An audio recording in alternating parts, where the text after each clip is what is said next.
Final Fantasy VIII has an odd history with me. When the game first released, I was really excited about playing it and bought it on the day it came out. But as I got further and further into it, the less I enjoyed it. Years later, I went back and replayed it, and to my surprise, I found I really liked it. I think the main reason for my distaste for it when it came out was because I was young, a sophomore in high school actually. I couldn't appreciate love stories then like I do now that I am older. And make no mistake, Final Fantasy VIII's main premise is that of a love story.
Final Fantasy VIII was a huge leap technologically for the series.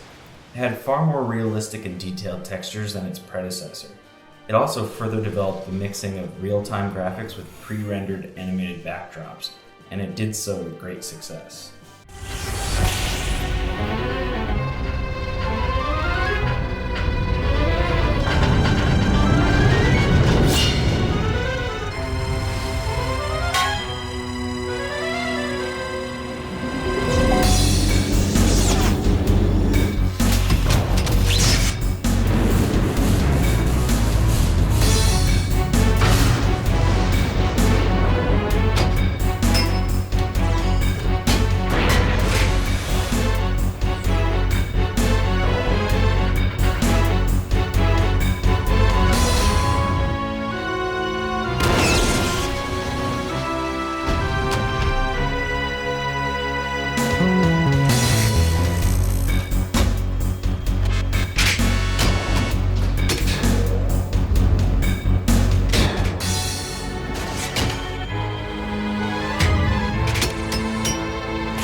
Gameplay is pretty typical Final Fantasy fare.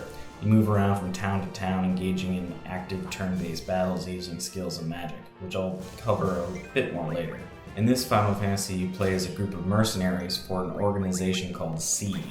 One of the interesting changes that this brings with it is how you earn money.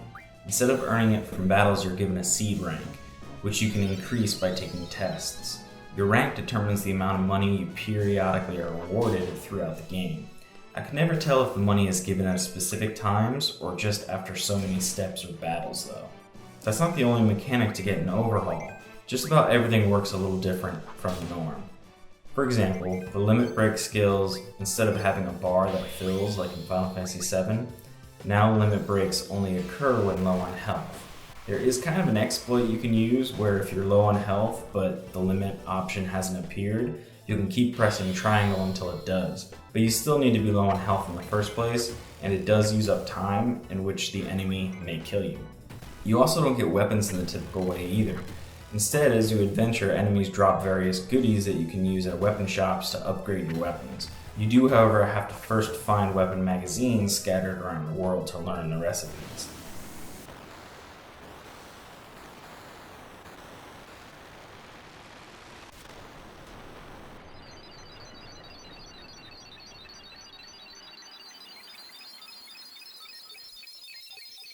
Summoning and magic are the biggest of the changes. Instead of having mana points, magic is more like items, but the way you gain magic is through the use of the draw command. You can draw magic from draw points in the field or from enemies. If you draw from an enemy, You can cast a spell right away or stock it away to your inventory of magics. It gets more complicated when you add in summons, or guardian forces as they're called here. You equip GFs to characters and they have their own levels and skills for you to learn. Through GFs, you learn junctioning skills whereby you equip magic spells to your stats in order to increase them. So if, for example, you junction the fire spell to strength, it will increase based upon the amount of fire spells you have in your inventory. This means that if you cast the spell in battle, your strength will go down. It's a pretty complex system that is very versatile, but at the same time it restricts you from using magics, ultimately making you decide, hey, do I want to junction Ultima for huge stat increases, or not junction it so I can actually cast it in battle? Perhaps one of the strangest things about Final Fantasy VIII is the enemy level scaling. Basically, the stronger you are, the stronger the enemies you face are.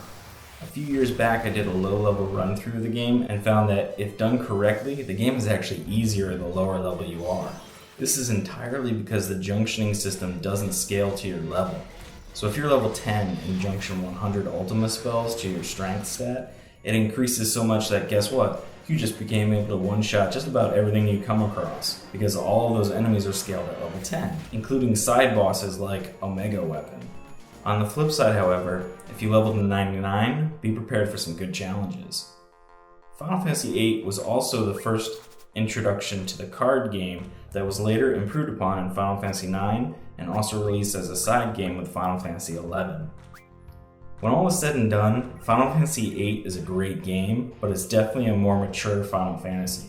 Younger audiences probably won't like it as much as, say, 7 or 9, but it's a solid title worth your time.